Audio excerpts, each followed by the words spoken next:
rapper in the game? Easy. Little out of date.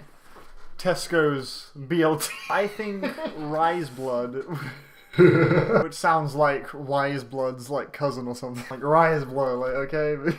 Yeah, okay, so this album's pretty lovely. It's pretty gorgeous. Except it's only gorgeous when you play it, you know, like in the background.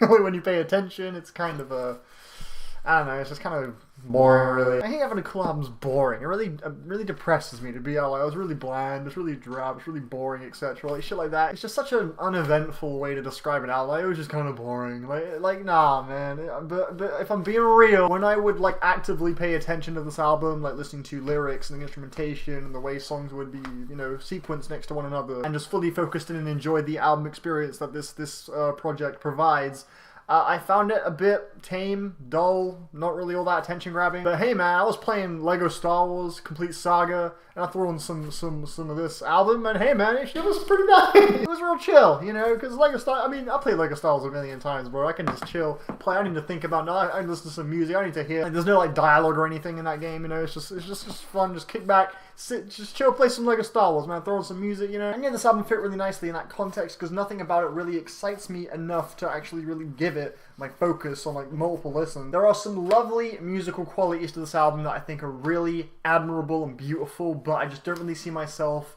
you know, feeling encouraged to return to it in the next few months or anything like that. I think the opening track was a really luxurious and grand and beautifully smooth start to the album. The really just rich string sections played. I thought the entire song just sounded beautiful and really just kicked things off in a just really wonderfully majestic way that really got me interested. The vocalist has this very kind of quaint feel to him. I never listened to Rhye before my first Rhye album, where they had an album called Women a few years ago, which got some great reviews, if I'm not mistaken. But yeah, I mean, the lead singer of this band, or solo, I'm not sure if it's a solo, I'm not sure what the deal is. I didn't do my research, so yeah, that's my bad. But yeah, his voice, it does feel kind of positioned awkwardly against the super just detailed, lavish instrumentation. It's a bit of an uncomfortable contrast at times, but I do think overall he's not a bad singer. Some of the melodies he pulls off are pretty beautiful. He has a pretty just very relaxing, smooth voice that doesn't really ever stun me or anything like that, but it's never really terrible. It's never unbearable. It's just kind of pretty just middle of the road. This album can suffer from something really just kind of samey and a bit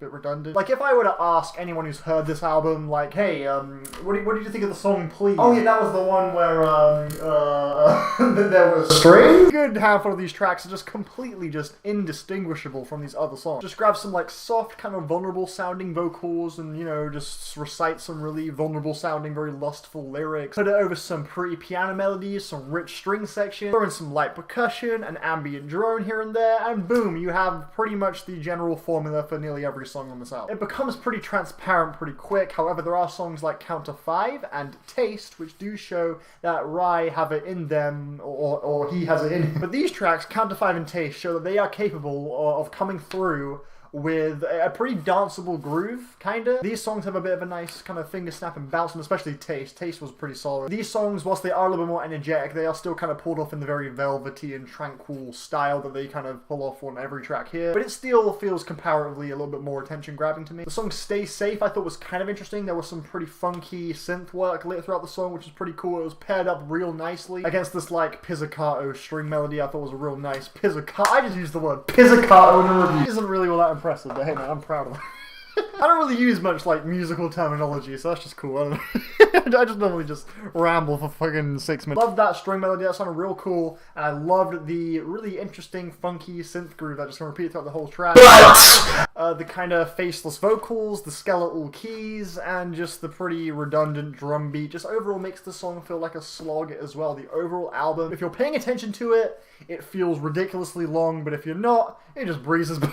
It's one of those ones, you know. I thought the electric guitar on Count to 5 was kind of cool. Gave it a little bit of flavor, you know. That's something that doesn't really pop up much on this album is, you know, guitars and shit. That was kind of cool, but the structure of this song is a little bit kind of rigid and a bit slow and sluggish. The whole thing does kind of move at a bit of a snail's pace. By the time I got to track 7, Blood Nose, I was just really tired and just kind of bored. By the end, I was just drained. And that was when I was paying attention to the album, like actively listening to it, you know, focusing on everything, but when I just didn't pay attention at all, did something else while I was listening to it without really having it, you know, in the forefront of my mind, it was lovely. So yeah, it kind of goes both ways, you know. If you're paying attention, it's like a 3.